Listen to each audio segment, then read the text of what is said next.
as though nowadays there's a bright, talented prodigy popping up in the world of football almost every day. And while it's hard to keep up with the talented players coming through the ranks, it's even harder to predict which of these players will actually live up to their potential. Now, when it comes to the subject of today's video, knowing what we know now, I think it's safe to say that this guy definitely lived up to the hype. Seeing as you've likely read the title and seen the thumbnail by now, you're probably well aware that I'm referring to none other than Cesc Fabregas. He's played all over Europe in his illustrious career, winning the biggest trophies of them all along the way. However, in this video, I thought it would be interesting to laser focus on the start of his professional footballing career. More specifically, how insanely talented he was, as well as how his immense playing ability changed the direction of one of the biggest clubs in England. With that being said, how did Cesc Fabregas revolutionize Arsenal?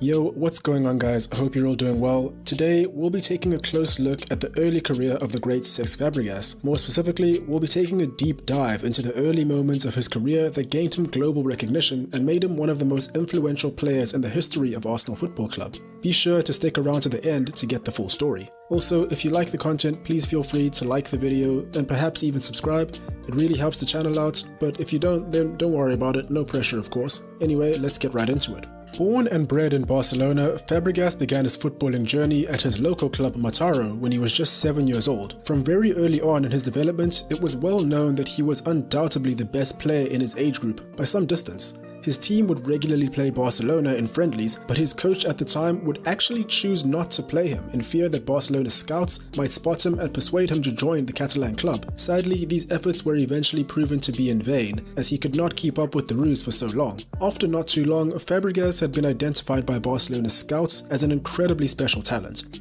And so, at 9 years of age, he joined the Barcelona youth academy La Masia. In doing so, he joined up with another insanely talented 9-year-old who had also recently been inducted into La Masia himself, Gerard Piqué. And as if things couldn't get any better for Barcelona, these two were soon joined by a shy, diminutive boy from Rosario, Argentina, Lionel Messi. So, just to give you an update on where we stand at the moment, what we have here are 3 exceptional young generational talents type players, all within the same age group, all at the same youth academy. These 3, in addition to a few others, would later come to be known as the Class of '87. It goes without saying that Barcelona were in an extremely fortunate position. The same, however, cannot be said for the remainder of the youth division sides in Spain. These 3 absolutely went to town on the rest of the country's youth teams, scoring and assisting at will. Fabregas recalls winning matches by 10, 20, even 30 goals on a regular basis. Fabregas himself was quite a prolific goalscorer in those days too. Although, despite his goalscoring prowess, Fabregas was actually trained to play in the defensive midfielder role. However, being a La Masia product, he was educated in the school of total football, a footballing philosophy characterized by free-flowing attacking football, where players are taught to be capable of playing any position on the pitch. With that in mind, you can understand why the scorelines were so lopsided in the matches that they would play. Taking his position out of the equation, Fabregas was immensely talented. He was great on the ball with impressively quick feet, a fantastic passer in terms of both short and long range passes, and possessed elite defensive and offensive awareness and positioning. And he was improving every day. At 15 years of age, his youth team went an entire season unbeaten, winning several trophies along the way. They were quite simply unstoppable, and Fabregas was one of the main reasons for this. Sadly, all things must come to an end. At 16 years of age, Cesc Fabregas' youth days were slowly coming to a conclusion, and it was time to truly start thinking about the future. But come on, let's be real here. Fabregas was quite clearly amongst the best of the bunch. He was always going to be prioritized and fast-tracked to the Barcelona first team, right? This kind of talent very clearly does not pop up on a regular basis. You would surprisingly be wrong if that's what you thought. You see, Barcelona had a problem. Around the time that Fabregas was getting to the point where he would meet the criteria to be included in the senior team, 2 of the greatest midfielders that the world has ever seen were just about reaching their prime, Andrés Iniesta and Xavi Hernandez. Barcelona also had players such as Thiago Motta and the captain at the time, Luis Enrique, in the midfield. As a result of this, Barca simply could not guarantee regular playing time to the young prodigy. Now you see, this right here, this is what you call suffering from success. Regardless, in truth, from memory as well as everything I've read on this story, it doesn't even seem as though Barcelona tried particularly hard to keep Fabregas. There was, however, one man who was very eager to secure the services of Fabregas and was even willing to guarantee him first-team playing time. That man was none other than Arsene Wenger. Just to give you an idea of the faith that Arsene Wenger had in this young man, Fabregas signed for Arsenal in September of 2003, at the beginning of the 2003-2004 Premier League season. Now, I don't think I need to remind anyone of how formidable the Arsenal lineup was in that season. However, if you do need reminding, this Arsenal team went unbeaten the entire season, becoming the only team to ever accomplish this feat. To this day, this achievement is yet to be repeated in the Premier League. As a side note, if you're interested in a detailed breakdown of this legendary Arsenal side and how they went unbeaten, I actually made a video on them very recently. You can check it out in the info card or in the description below if you want to watch it. Taking things back to Fabregas, if at this point in the video you're still unconvinced of how talented this man was, just think of how good you have to be for Arsene Wenger to guarantee you first team game time in a team that literally consists of the Invincibles. Did I mention that he was only 16 at this point? Sorry, this must have slipped my mind. However, in his first season with the club, he was confined to only making appearances in the League Cup. He didn't actually make any appearances in the Premier League itself. This drastically changed the following season. At the beginning of the 2004-2005 season of the Premier League, Fabregas, for the most part, started off as a bench player. The idea here was for him to get a taste of professional football, coming on as a sub here and there, really feeling his way into things, you know? After all, he was only 17. Well, due to a flurry of injuries to firstly Patrick Vieira and later Gilberto Silva, Fabregas ended up not only playing, but starting in several matches.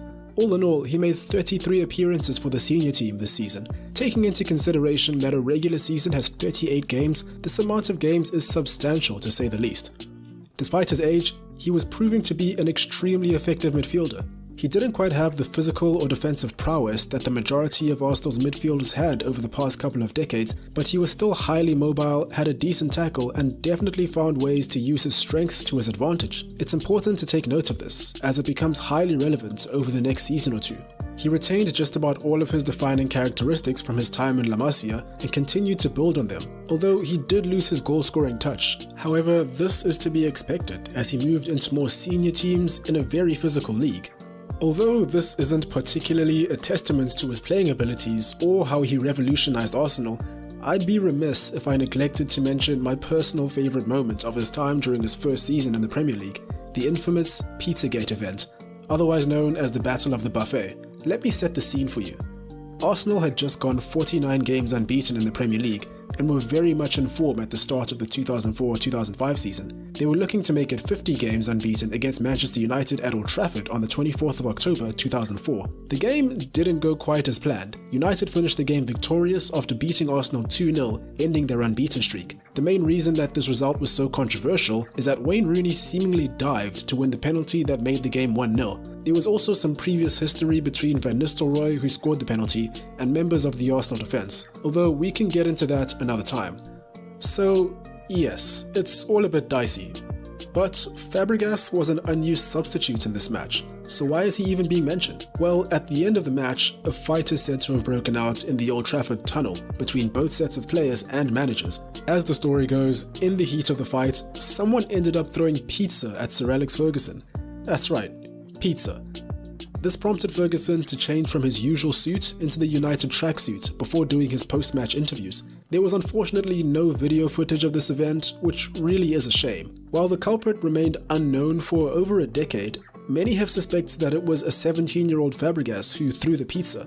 This was confirmed by the Spaniard himself in 2017 on the game show A League of Their Own. Were you the culprit who threw the pizza? Yeah! Now, Fabregas does admit that he wasn't aiming for Sir Alex Ferguson and that he apologized immediately afterwards. However, his version of the story doesn't make it any less hilarious. Jumping right back to matters on the pitch. By the time the 2005-2006 season came along, Arsenal's long-serving captain Patrick Vieira had just left the club for Juventus, essentially vacating two significant roles in the squad. One being the captaincy, of course. Thierry Henry was the obvious choice to fill that role. The second being a rather large 6'4" sized hole in the Arsenal midfield. While he didn't quite match up to that size description in terms of physical stature, Fabregas had done enough over the previous 2 seasons to convince Wenger that he was an adequate replacement for Vieira. This decision generated quite a bit of backlash and confusion by journalists and mainstream media, as well as several fans of English football, not only of Arsenal. As I've already mentioned, Fabregas was not the same kind of player as Vieira, by some distance. Taking physical characteristics out of the discussion, they had vastly different playstyles, one being a dominant box-to-box player, and the other being a creative powerhouse with an extremely delicate touch. Ashley Cole, Arsenal's left-back at the time, even once referred to Fabregas as an unproven featherweight. To be fair, all of this criticism wasn't unfounded. Arsenal were a different side with Fabregas in the starting lineup. They had slowly shifted from being a fast-paced team with electric counter-attacking potential in the Invincible season to one that favoured more intricate, well-knit passing play. By 2007, Henry left for Barcelona. This undoubtedly made Fabregas the best and most important player at the club at 20 years of age. However, he was well aware of this, and it didn't seem to faze him. After all, he did make 20 assists in the 2007-2008 season, scoring 7 goals in the process. As a side note, this season is probably the closest Arsenal have truly come to reclaiming the Premier League trophy since their Invincible season. Although they finished 3rd, they were only 4 points from the top. By 21 years of age in 2008, he was made the Arsenal captain, and by 2009, his influence was as prevalent as ever. From this year onwards, he truly embodied the title of this video, revolutionizing how Arsenal played the very game of football. Now, I know what you're thinking. How exactly has he gone and done that? To understand this, we have to go a little bit back to when he first arrived. Fabregas' arrival at Arsenal was peculiar for a few reasons. He arrived at the club simultaneously in the club's best ever period in the Premier League era, as well as at the beginning of their worst period in the history of the competition. Following the Invincible season, Arsenal failed to keep up with an ever-evolving Premier League roster. Just about every team was innovating, chopping and changing, and realistically trying to keep up with Chelsea and Manchester United. Arsenal didn't really seem to get the memo. And while they did come close to the league in 2008, as previously mentioned, realistically, they were pretty far off quite consistently. You see, while the rest of the league were making massive changes to their teams in hopes of gaining an inch, Arsenal was stuck in a rut. A mixture of lackluster signings, a massive stadium debt, a few tactical miscalculations, and an obsession with the 4-4-2 formation kept them out of title contention indefinitely. In 2009, Wenger switched to a 4-3-3 formation, clearly looking to build the team around their Spanish captain.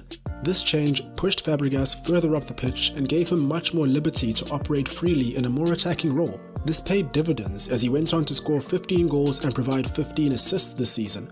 Despite this, Arsenal only managed to finish 3rd, 11 points off the top. He kept his fine form up in the 2010-2011 season. His goal-scoring form did drop as he only managed to score 3. However, this was only due to the upturn in form that Robin van Persie had experienced. Fabregas thus focused more on providing the goals, creating 13 goals this season. This was unfortunately his final season in an Arsenal shirt. As we all know, he went on to join Barcelona at 24 years of age in 2011, bringing an end to an 8-year stint in the London club. At Barcelona, he reunited with his former La Masia teammates, Lionel Messi, Gerard Piqué, and many more. He later went on to join Chelsea and then Monaco. In closing, the story of Fabregas and Arsenal is an interesting one, to say the least. I haven't even gone into the prolonged transfer saga from Fabregas' much-anticipated return to Barcelona in 2011, or his controversial return to England in 2014, where he went on to play for Arsenal's city rivals, Chelsea. He actually even won 2 Premier League trophies with them, however, that's none of my business. With that being said, if you are interested in learning more about those topics, I suggest going over to thearsenalreport.com and also listening to an interview that Fabregas did on arsenalblog.com. Here, they've laid out the detailed timelines regarding exactly how both of these sagas played out. You can find the link for these resources as well as all of the other information used in this video in the description below. Leaving all of this aside, it's no doubt that Fabregas was truly a special player for the Gunners. He was a man that changed the very footballing philosophy of one of the greatest managers of all time, albeit a standout in an Arsenal squad that was struggling to keep up with the opposition. Still an Arsenal legend, in my opinion. And there we have it. A brief look into one of Arsenal's greatest ever players in the past 2 decades, despite the fact that he left the club at 24 years of age. I'd be interested to hear what you all think of the Spaniard. Do you think he should have done more for Arsenal, given that he was still the captain for them when he left? And do you think he realistically should be called an Arsenal legend, taking into consideration the circumstances which he left in, as well as the age that he left them at? feel free to comment your thoughts below. If you made it this far, thanks so much for watching. Fabregas was one of my favorite players to watch back in the day, and this was a really great video to make. If you like the content, please feel free to leave a like, and for more great content, be sure to check out my channel and perhaps subscribe if you haven't. Anyway, that's all from me today. Hope you're all having a great day, and I'll catch you in the next one.